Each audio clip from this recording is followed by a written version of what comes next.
Warahmatullahi wabarakatuh. Shadaqallahul azim wa ballagha rasuluhun nabiyul karim wa nahnu ala dzalika minasyahidin wasyakirin walhamdulillahi rabbil alamin. Hadirin hadirat jamaah Maulid Nabi Muhammad sallallahu alaihi wasallam. Masih semangat? Insyaallah acara anu salajengna yaitu tausiah agama, intisari daripada acara Maulid Nabi sebagai hikmah daripada Maulid Nabi Muhammad sallallahu alaihi wasallam yang insyaallah akan disampaikan oleh Pangresa Kiai Haji Sofiullah Muhajir yang dari Kadu Bernah. Al-waktu wal makan tafadhol bil hurmah.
Assalamualaikum warahmatullahi wabarakatuh.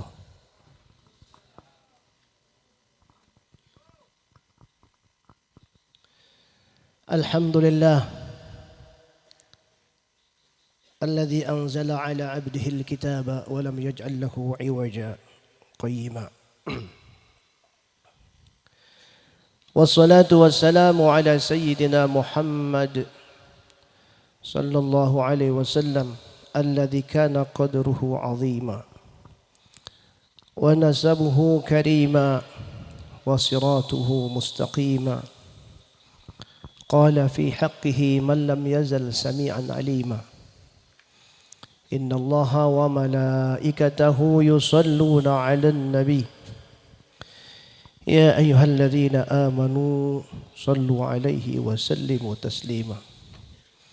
اللهم صل على سيدنا محمد الفاتح لما أغلق والخاتم لما سبق ناصر الحق بالحق والهادي إلى صراطك المستقيم وعلى آله حق قدره ومقداره العظيم صلاة تفتح لنا بها الرضا والتيسير وتغلق عنا بها الشر والتعسير وتكون لنا بها وليا ونصيرا. أنت ولينا مولانا فنعم المولى ونعم النصير. اللهم صل على سيدنا محمد وعلى آل سيدنا محمد صلاة عبد قلت حيلته ورسول الله وسيلته وأنت لها يا إلهي ولكل كرب عظيم ففرج ما نحن فيه بسر بسم الله الرحمن الرحيم. اللهم اجعل جمعنا هذا جمعا مرحوما وتفرقنا من بعده تفرقا معصوما ولا تجعل فينا ولا منا ولا معنا شقيا ولا محروما. صلى الله على سيدنا محمد وعلى صحبه وسلم والحمد لله رب العالمين. Anu sami-sami ku urang dimuliakan, dicintai kasepuhan orang sadaya, para alimil ulama, para habaib, bil khusus yang sama-sama hadir pada malam hari ini bersama saya tadi datang Al-Habib Rizik bin Muhdar As-Segaf, Kiai Haji Abah Kiai Haji Apun dari Cengkel, kesepuhan orang Abah Kiai Haji Idis Pagar Batu, Abah Kiai Haji Odim, Abah Kiai Haji Sobari, Abah Kiai Haji Sarbini dari Pasir Angin. Begitu juga keluarga besar Mama almarhum Kiai Haji Mamnun bin Abah Haji Sarwan, khusus anu janten wasilah orang ke tempat ieu Kiai Aib Salahuddin, pimpinan pondok pesantren Raudhatul Hikmah dan Majlis Taklim Al-Hikmah. Juga tak lupa keluarga pamanda tercinta Buya almarhum Kiai Haji Encep Izzuddin yang hari ini juga terwakili oleh Kuminda Neng dari Kuranten dan Ustadz Kiai Faiz, serta para kiai, para kesepuhan yang tidak bisa saya sebutkan satu persatu, insya Allah tidak mengurangi rasa hormat saya kepada beliau-beliau. Kita doakan mudah-mudahan ulama-ulama kita, orang tua kita, kesepuhan kita, para asatidah, para habaib, mudah-mudahan senantiasa dijaga oleh Allah Subhanahu wa taala, diberikan panjang umur, sehat wal afiat, barakah dunia dan akhirat, dan istiqamah mengajak kita ke jalan Allah dan Rasulnya. Segenap panitia, para hadirin hadirat yang dimuliakan oleh Allah Subhanahu wa taala. Alhamdulillah kita panjatkan puji dan syukur kepada Allah Subhanahu wa taala atas nikmat yang luar biasa. Sehingga pada malam hari ini kita bisa berkumpul di pesantren Raudhatul Hikmah dalam rangka mentasyakuri 3 hal. Yang pertama, yang utama tentunya tasyakur atas lahirnya baginda Nabi Muhammad sallallahu alaihi wasallam. Yang kedua, milad ketiga daripada pondok pesantren. Kita doakan mudah-mudahan pesantren jadi sumber ilmu yang bermanfaat buat semua. Mudah-mudahan pengasuh pondok yang diberikan kekuatan oleh Allah Subhanahu wa taala dari fitnah, dari menjaga diri dari fitnah akhir zaman. Begitu juga acara yang ketiga yaitu walimatul hamal, 7 bulanan. Kita doakan mudah-mudahan anak yang dikandung diberikan kesehatan, panjang umur, dan lahir dalam keadaan selamat menjadi anak yang sehat, pintar, cerdas, berguna bagi agama, nusa dan bangsa. Amin ya rabbal alamin. Hadirin yang dimuliakan Allah Subhanahu wa taala, mohon maaf jika suara saya agak tertahan sedikit. Kebetulan memang saya sudah berkomitmen datang ke tempat ini. Namun sebelumnya qadarullah, malam Selasa lalu saya terkena serangan jantung kedua. Yang pertama tahun 2017. Sehat walafiat, kemarin setelah ngaji sama anak-anak santri, tiba-tiba rasa sakit di dada kiri dan saya terpaksa dilarikan ke rumah sakit Derajat Serang. Sebenarnya saya juga sudah hampir menyerah untuk datang ke tempat ini, tapi insya Allah selama saya mampu berjalan, saya mampu menyampaikan sesuatu yang saya sampaikan, insya Allah saya tetap datang, dan alhamdulillah berkat doanya saya bisa datang ke tempat ini. Dirawat 5 hari, baru keluar tadi siang Pak, jam 1 siang. Kata dokter, jangan merokok. Waduh, repot nih. Padahal ciri-ciri orang NU ngerokok itu. Yang kedua, kurangin gula. Yang ketiga, kebetulan kemarin tamunya agak banyak, jadi kata dokter, yang ketiga tamunya jangan banyak-banyak. Makan gak boleh banyak, minum gak boleh banyak, istri boleh banyak katanya. Alhamdulillah ini bagian terakhir menghibur saya ini. Ibu-ibu komen. Era ibunya boro-boro ngeskolot bu. Mudah-mudahan datangnya saya ke tempat ini menunjukkan kuatnya mahabbah yang mengundang.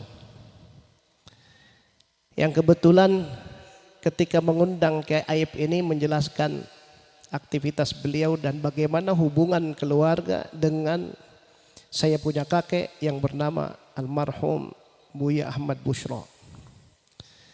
Alhamdulillah, mudah-mudahan ini yang pertama kedatangan saya dan keluarga dari Kador Bernah, dan insya Allah mudah-mudahan bersambung terus agar silaturahmi pasir angin dengan Kador Bernah terus terjalin dengan baik. Hadirin yang dimuliakan Allah Subhanahu wa taala, apalagi yang kedua, judul acaranya adalah Maulid Nabi Muhammad SAW. Saya sering tersentak dengan sebuah syair yang disusun dengan indah oleh Al-Habib Umar ibn Hafidh dari Hadramaut. Dalam kitab maulidnya beliau mengatakan ainal muhibbuna alladzina alaihimu badlun nufusi ma'an nafaisihana. Di mana para pencinta yang jangankan harta benda yang sangat berharga dia akan korbankan untuk baginda Nabi Muhammad SAW, nyawa pun akan direlakan untuk beliau Sallallahu Alaihi Wasallam. Jadi insya Allah datangnya ke saya ke tempat ini, insya Allah para hadirin jangan khawatir, besek udah dibagi. Waktu juga udah malam, saya juga perlu istirahat. Tapi mari tunjukkan kecintaan kita kepada beliau dalam waktu yang terbatas. Saya tidak akan lama ceramah. Tunjukkan bahwa kita punya cinta kepada junjungan Nabi besar Muhammad SAW. Urang matoena naonan dibandingkan generasi para sahabat salafus saleh, bagaimana cintanya mereka kepada Rasulullah. Bahkan ketika Sayyidina Bilal setelah kewafatan Rasulullah SAW, saking cintanya beberapa kali justru beliau pingsan apabila mengingat-ingat baginda Nabi Muhammad SAW. Bahkan beliau tidak sanggup lagi berazan di masjidnya Rasulullah sampai beliau berpindah ke kota Syam. Sampai ditegur oleh Rasulullah di dalam mimpinya dan beliau kembali untuk berazan, dan beliau tidak pernah sampai menyelesaikan menyempurnakan azannya karena saking cintanya, saking rindunya dengan baginda Nabi Muhammad SAW. Seorang sahabat Nabi, Zaid bin Dathinah radhiyallahu anhu, ketika ditawan oleh kafir Quraisy dan kemudian akan dipenggal lehernya, dieksekusi di luar tanah haram, sempat pernah ditanyakan, ditawarkan, wahai Zaid, seandainya sekarang engkau kami bebaskan dan kau ganti tempatmu dengan Muhammad yang sekarang ada di rumahnya, dan kau kembali ke rumahmu dalam keadaan berbahagia bersama anak istrimu, apa jawab Zaid bin Dathinah? Jawab beliau, demi Allah, seandainya Muhammad sallallahu alaihi wasallam, seandainya Rasulullah masih ada di rumahnya dan ada satu duri menusuk daripada dagingnya, demi Allah saya tidak akan berbahagia duduk bersama keluarga saya. Subhanallah. Ini kecintaan. Kita ainal muhibbun. Di mana para pencinta yang kadang-kadang punten di dia membararager insyaallah. Bapak-bapak mana babarager, ibu-ibuna salolehah, alhamdulillah. Amin ya rabbal. Di tempat abdi mah di ditu Pak, ieu muludan kadang-kadang ngeujian ngariung doang. Hapunten betul. Kalau kemudian itu juga merupakan tanda tasyakur kita kepada Rasulullah sallallahu alaihi wasallam, kepada Allah, kelahiran baginda Nabi Muhammad sallallahu alaihi wasallam, namun tanpa Rasulullah orang moal menang kikian, moal menang berkat, moal aya pais, moal aya pasung, moal aya nanaon. Karena saur Syekh Nawawi bin Umar Al-Jawi mengutip hadis Nabi sallallahu alaihi wasallam, man lam lam yashkurillaha abdi, mohon maaf, ini hadis qudsi, abdi lam tashkurillaha idza lam tashkur man ajraitun ni'mata ala yadaihi. Kata Allah Subhanahu wa taala dalam hadis qudsinya, hambaku, kalian tidak dianggap bersyukur kepada aku kalau kalian tidak pernah bersyukur kepada orang yang menjadi wasilah nikmatku sampai kepada kalian. Contoh, orang jadi kieta tong hilap adalah bagian daripada jasa orang tua kita. Anu ngalihirkeun, nu ngadidik, dipasantrenkeun, disakolahkeun sampai jara di jelema bararager doang kieu, masya Allah. Wajib orang bersyukur ka kolot orang. Maka tidak pernah, maka ada tiga ayat yang selalu dibuat penyeimbangnya atau hubungan keduanya yang erat dibuat oleh Allah Subhanahu wa taala. Yang pertama, Allah ketika bicara wa aqimus salat pasti bilang wa atuz zakat. Dirikan salat, jalankan zakat. Jelema salatna luar biasa, pelit medit keluar zakat teh keluar moal ditampi ku Allah Subhanahu wa taala. Kemudian dalam ayat lain Allah sebutkan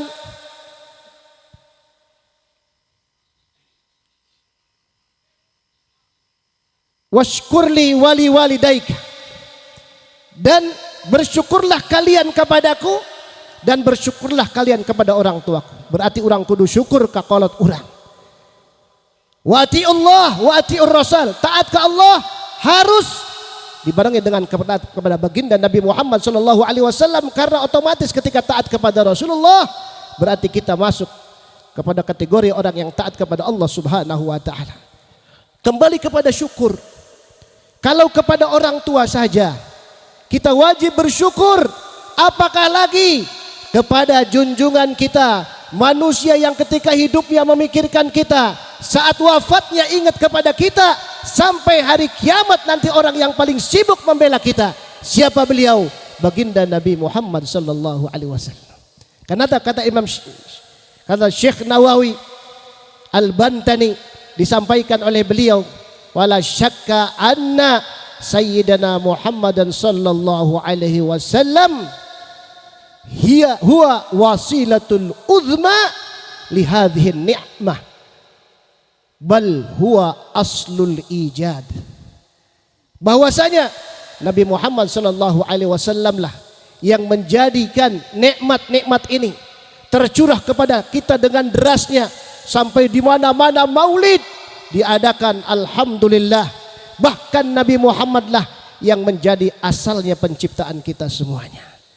Maka alhamdulillah orang bersyukur pada malam hari ini di tempat ini duduk sampai acara selesai. Ini menunjukkan insyaallah kecintaan kita kepada baginda Nabi Muhammad sallallahu alaihi wasallam. Dan kampung ini luar biasa. Tadi alhamdulillah naik mobil berhenti disambung dengan motor, setelah motor pun kesini nggak sampai kayaknya, akhirnya harus jalan kaki, alhamdulillah.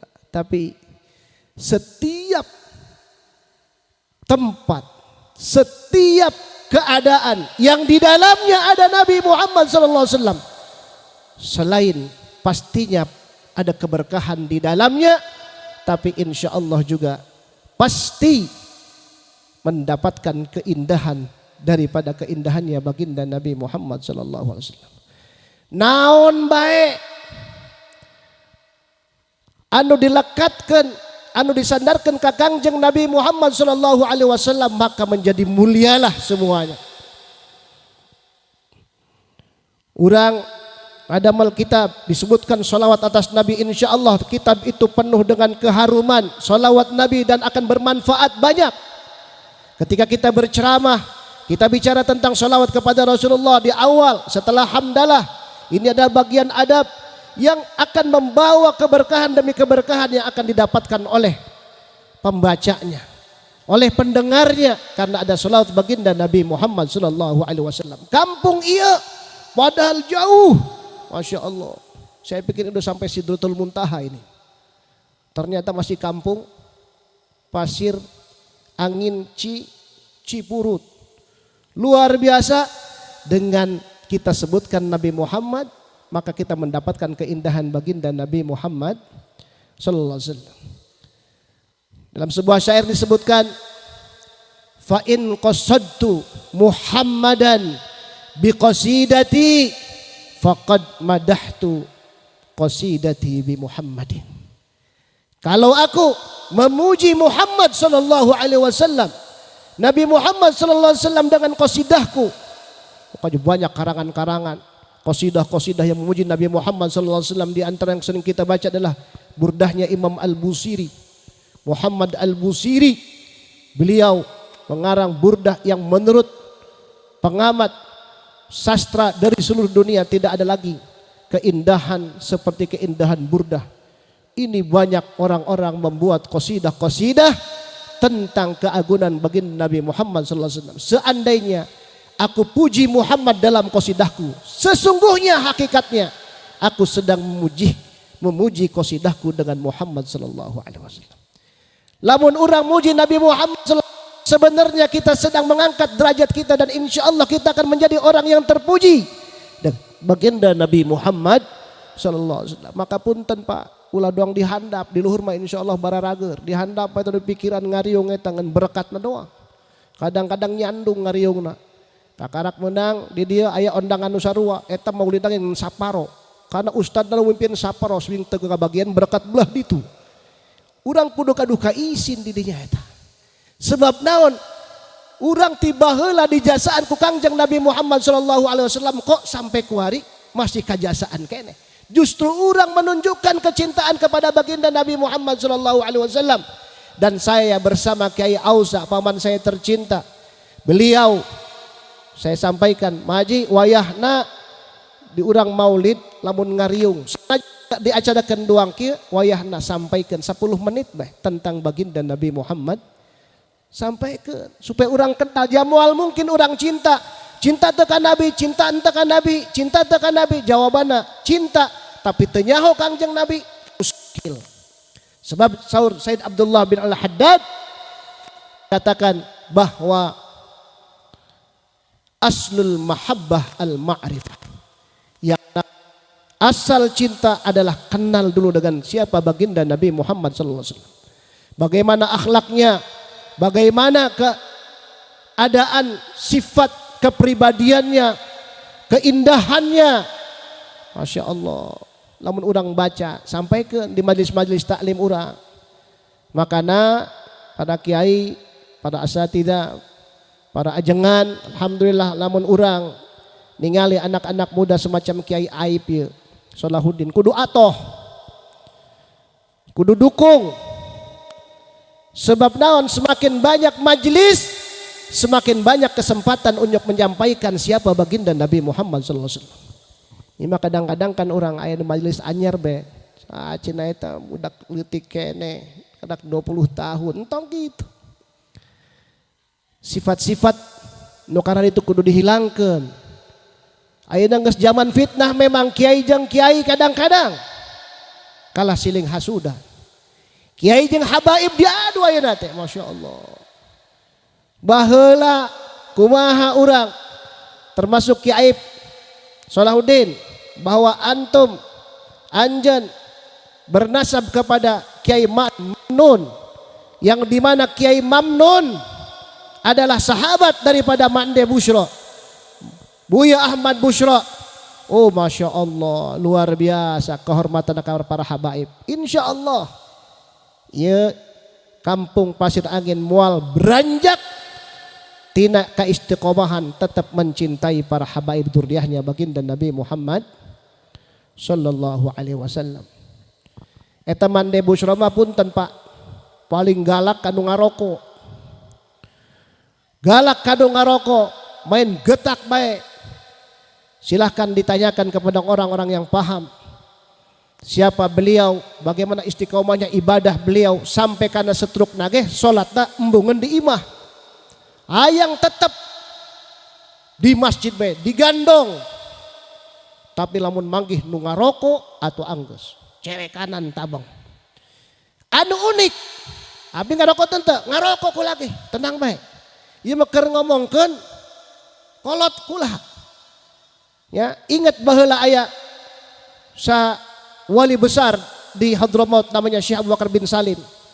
Anakna Husain bin Abu Bakar bin Salim eta pagaweana lamun aya kebon bako dinaon diborong, geus diborong dibeulem supaya teu ngaroko. Ari geus incuna ka Jakarta, incuna cicitna doang Ki Aib Salahuddin gitu kalah ngaroko. Kan ditanya, ari anjeun ngaroko baheula buyut anjeun teu ngaroko. Buyut saya orang kaya, dibeli kebona dibeulem, saya orang miskin, saya cicil dibakarnya satu-satu katanya. Alasan untuk merokok. Yang ingin saya ceritakan tentang Buya Ahmad Busyra, kecintaan kepada habaib bukan tentang anti rokoknya, saudara. Apa yang terjadi ketika ada ngerokok? Dilarang, kiai dimarahin.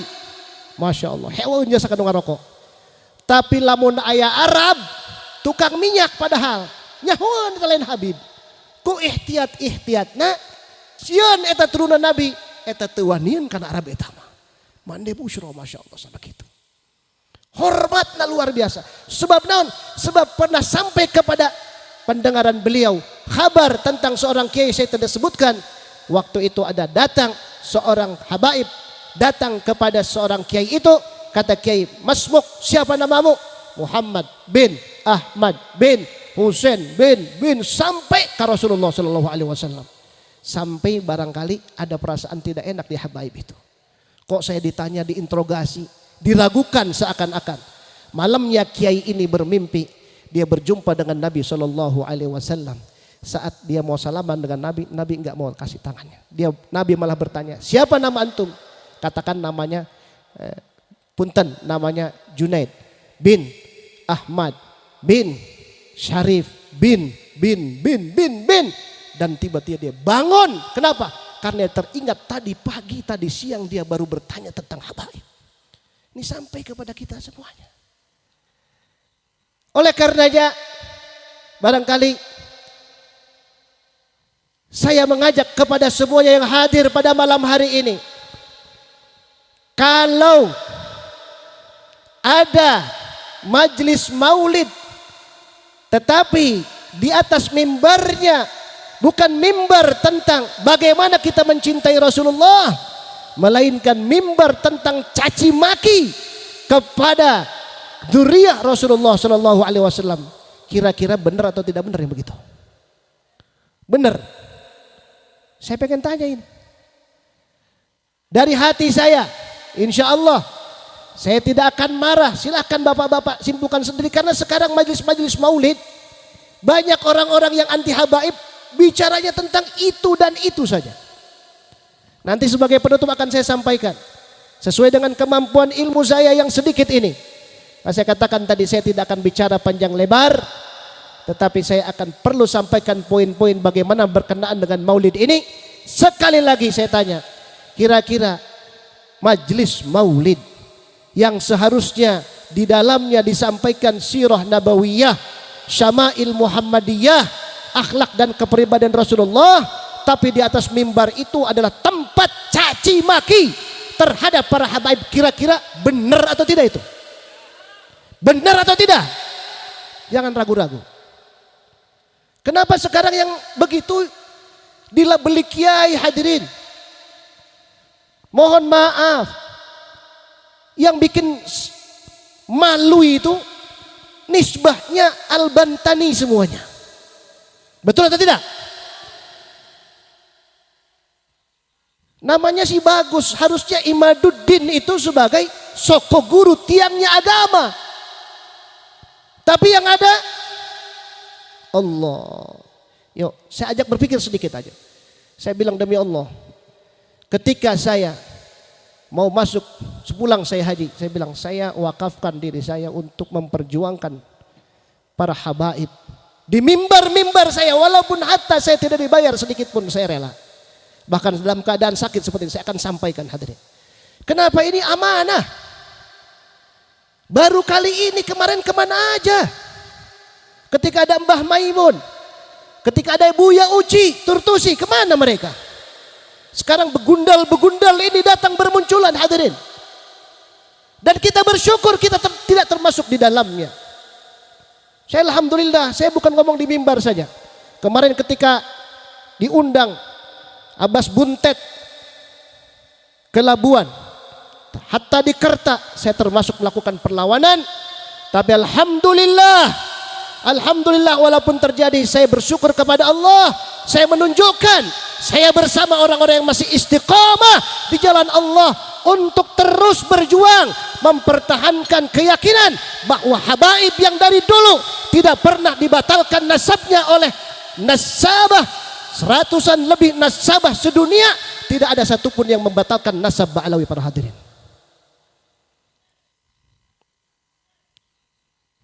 Ditanya ku abdi ke bapak-bapak, ibu-ibu, sadayana,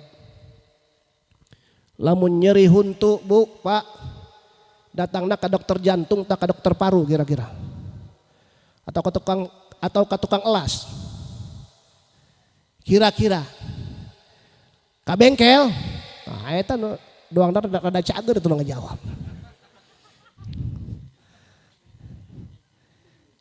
Artinya ketika seorang ulama ahli dalam bidang nahwu, ahli dalam balaghah, belum tentu dia ahli di fikih. Ahli fikih belum tentu ahli di tasawuf. Ahli tasawuf belum tentu di tauhid. Belum tentu ahli di bidang tauhid. Begitu juga di dalam nasab pernasaban ada ilmu nasab dan ahlinya namanya nasabah. Di Saudi ada, di Mesir ada, di mana ada, dan yang paling rame cuma di Indonesia mengenai nasab ini. Di Malaysia nggak ada. Kalau berbicara tentang punten, terputusnya keturunan Nabi SAW mesti baheula digaungkan kusaha tapi ku Wahabi.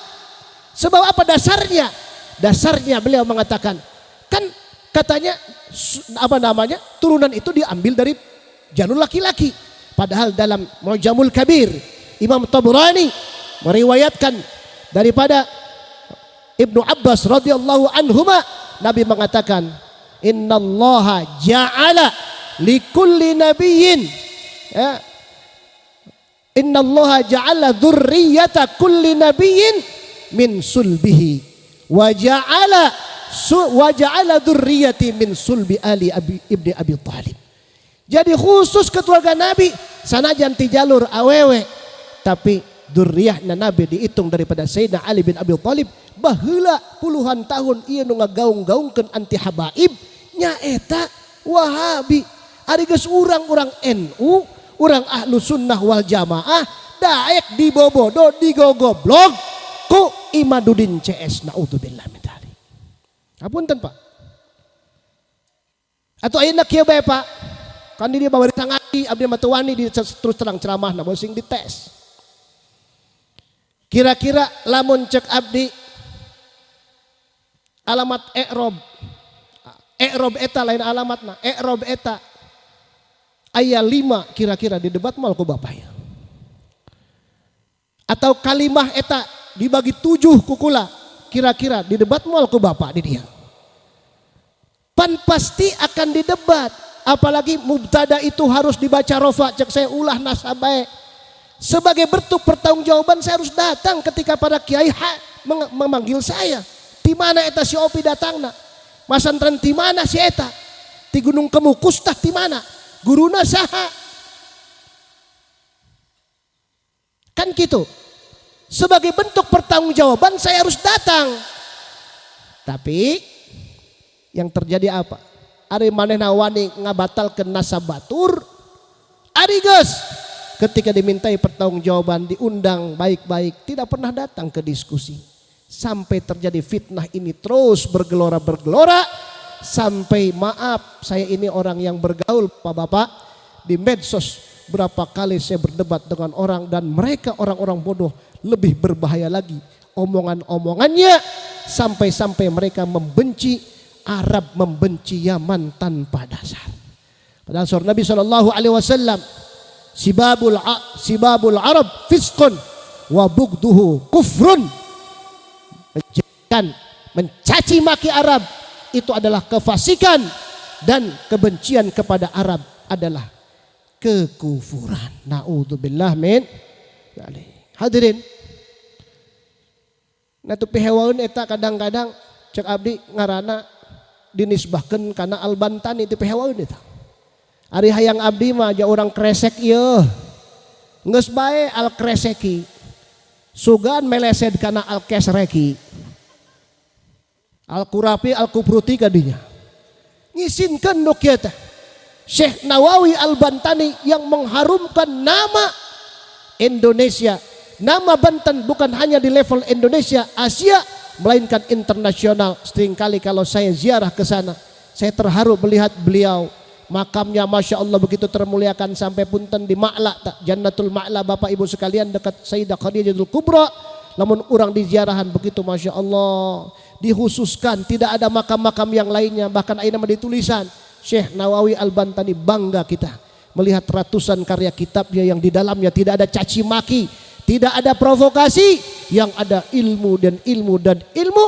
Bahkan kita sampai tidak bisa mengimbangi daripada kemampuan beliau. Tidak ada satupun dari Banten ini mengimbangi daripada kemampuan beliau. Bapak Ibu yang dimuliakan oleh Allah Subhanahu wa taala, can kebel iman can turun aya deui ka makoli. Al-Bantani deui bae eta. Ampun.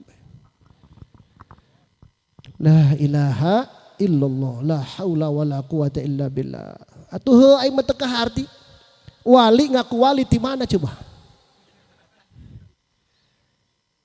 Inna auliya Allah yastatiruna min karamatihim, atau tidak mengaku kewalian beliau, bersembunyi dari kewaliannya, kama tastatirul haidu min haidiha.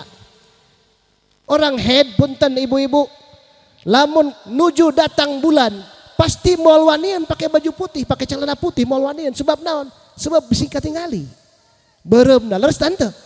Eta erana para wali melebihi erana perempuan. Erana para wali lamun kanyahoan manehna wali, keramatna kanyahoan eta seperti atau bahkan lebih malu daripada seorang perempuan yang sedang datang bulan. Ari ieu mah dipamer-pamerkeun ngaku. Salat duhur ta can sia? Geus cenah aing mah di Mekah. Di Mekah. Ditanya na jam 12 waktu dia atau di Mekah mah kalak jam 8 goblok. Beda 4 jam Bapak Ibu sadaya ulah katipu kudu kitu. Maka tak heran muncul orang-orang bodoh dimunculkan di depan kamera-kamera. Akhirnya disebut wali. Bahkan yang lebih hebatnya lagi, seorang Imaduddin yang katanya intelek luar biasa dengan tesisnya, akhirnya mengangkat raja dangdut jadi waliun min auliyaillah. Leres tante. Cek mana apaan? Masya Allah. Gus, caketan tah kiai kiai disebut ku abdi tadi, Ki Cengkel, di Pasir Angin, di mana baik, insya Allah orang ngaos, ulah sampai salah guru sebab bisa nyasarkan karena orang, sebab tidak sedikit orang yang bahkan alim, seorang barsiso bae baheula, kumaha murid-muridna sampai dimuatan ku Allah, katipu ku ilmuna dalam su'ul khotimah. Hadirin sebagai penutup ya terkait dengan nasab eta saur Kangjeng Nabi sallallahu alaihi wasallam, taraktu fikum ma in tamassaktum bihima lan tadillu ba'di abada ahaduhuma a'zamu minal akhar kitabullahi hablum mamdudun minas sama'i ilal ard wa itrati ahlu baiti la yatafarraqa hatta yarida alayyal khawd fanduru madza takhlufuni fihima atau kama qala sallallahu alaihi wasallam. Secara singkat bahwa Rasulullah sallallahu alaihi wasallam mewasiatkan kepada kita untuk menjaga Al-Qur'an, mengamalkan, mempelajarinya, dan yang satu lagi yang tidak boleh kita lupakan adalah ahlu baitnya baginda Nabi Muhammad sallallahu alaihi wasallam. Jadi dalam kitab, punten saya bawa sengaja ini kitab, barangkali mungkin masih asing di tengah-tengah kiai sini. Ini kitab Ghayatul Muna, ini syarah Safinatun Najah. 600 halaman atau 800 halaman, Masya Allah, luar biasa. Syekh Salim bin Sumer Al-Hadrami ini makamnya di Jakarta. Diaji ke orang di mana-mana kitab, Masya Allah. Ada pembahasan khusus tentang ahlu bait Nabi Muhammad di sini. Poina eta Nabi sallallahu alaihi wasallam pernah nyarios kieu Bapak. Ma balu aqwamin jalasa ilaihim ahadun min ahli baiti qata'u hadithahum, kata Nabi sallallahu alaihi wasallam. Wa izzatihi wa jalalihi walladhi nafsi biyadihi, kata Rasulullah sallallahu alaihi wasallam, la yadkhulu qalba mri'in al-imanu hatta yuhibbahum. Atau kama qala sallallahu alaihi wasallam, bagaimana mungkin sekelompok orang berani ketika kedatangan keturunanku. Dalam kitab ini disebutkan bahwa yang dimaksud dengan ahli bait adalah Sayyidina Ali, Fatimatul Zahra, Sayyidina Hasan, Sayyidina Husain, wa nasluhum ila yaumil qiyamah. Berdasarkan apa? Sampai hari kiamat pasti ada habaib, pasti ada dzurriyyahnya Nabi. Berdasarkan Nabi sallallahu hadis Nabi sallallahu alaihi wasallam, wa la yatafarraqa alayyal haud, bahwasanya Quran dan ahlu bait tidak akan berpisah selama-lamanya sampai nanti berjumpa dengan Nabi di telaganya Nabi sallallahu alaihi wasallam. Maknanya selama Quran ada, maka keluarga Nabi itu ada. Dan maknanya selama keluarga Nabi ada, maka kita mendapatkan keamanan di muka bumi ini. Harusnya mereka dimuliakan. Maka kata Nabi, ma balu aqwamin, bagaimana mungkin sekelompok orang, mereka kedatangan keluargaku, kedatangan ahli baitku, kedatangan para habaib. Banyak habaib di sini, termasuk yang saya bawa ini namanya Habib Rizik bin Muhdar As-Saggaf. Luar biasa. Para habaib ini selalu datang ke tempat-tempat yang dimana kita nggak sampai berdakwah ke sana. Dan ini berkah doa Nabi Shallallahu Alaihi Wasallam ketika Sayyidina Ali dan Sayyidina Fatimah Az-Zahra mau malam pertama didoakan oleh Nabi, Allahumma akhrij minhuma al-kathirat tayyib. Ya Allah, banyakkan daripada keluarganya, daripada keturunan mereka yang baik-baik, yang banyak. Maka habaib di mana-mana ada. Oleh karenanya ketika datang habaib ke kita, kata Nabi, bagaimana mungkin mereka, orang-orang itu kedatangan ahli bait, habaib datang ke tempat mereka, lalu mereka qata'u hadithahum, dipotong omongannya, motong omongan doang. Kata Nabi SAW, demi zat yang jiwaku ada dalam genggamannya, tidak akan pernah masuk ke hati seseorang iman kecuali mereka sudah mencintai ahli baitku. Berarti apa? Ketika kita membencinya, kesalahan sedikit saja yang melukai hati habaib, maka itu akan melukai baginda Nabi Muhammad SAW. Karena di hadis lain disebutkan, dalam kitab ini juga disebutkan, faman adzahum faman adza nasabi wa ahli wa dhawi rahimi, kata Nabi SAW, faqad adzani wa man adzani faqad adzallah. Barang siapa yang menyakiti keturunanku berarti menyakiti aku, dan apabila menyakiti aku berarti menyakiti Allah Subhanahu wa taala. Guys, para hadirin, urang mencintai Nabi Muhammad sallallahu alaihi wasallam tanpa batas, maka buka kitab-kitab maulid, maka ngaji dengan benar kepada guru-guru kita, karena kecintaan kepada Rasulullah tidak akan bisa dipisahkan dengan kecintaan kepada ahli baginda Nabi Muhammad sallallahu alaihi wasallam. Mudah-mudahan sepulang dari ini kita mendapatkan pencerahan, mudah-mudahan kita tambah cinta dengan Allah, dengan Rasulnya, dengan ahli bait Nabi Muhammad sallallahu alaihi wasallam. Kita doakan khusus keluarga besar Buya Mamnun bin Haji Sarwan, mudah-mudahan senantiasa diberikan oleh Allah Subhanahu wa taala keberkahan dunia dan akhirat. Mudah-mudahan sekali lagi apa yang dicita-citakan oleh Kiai Aib Salahuddin akan dimudahkan oleh Allah Subhanahu wa taala. Tidaklah kita keluar dari tempat ini kecuali Allah sudah ampunkan dosa-dosa kita, berkah kita menghormati ahlu baitnya baginda Nabi Muhammad sallallahu alaihi wasallam. Demikian, mohon maaf atas segala kekurangannya dan terima kasih atas segala perhatiannya. Saya tutup dengan wassalamualaikum warahmatullahi wabarakatuh.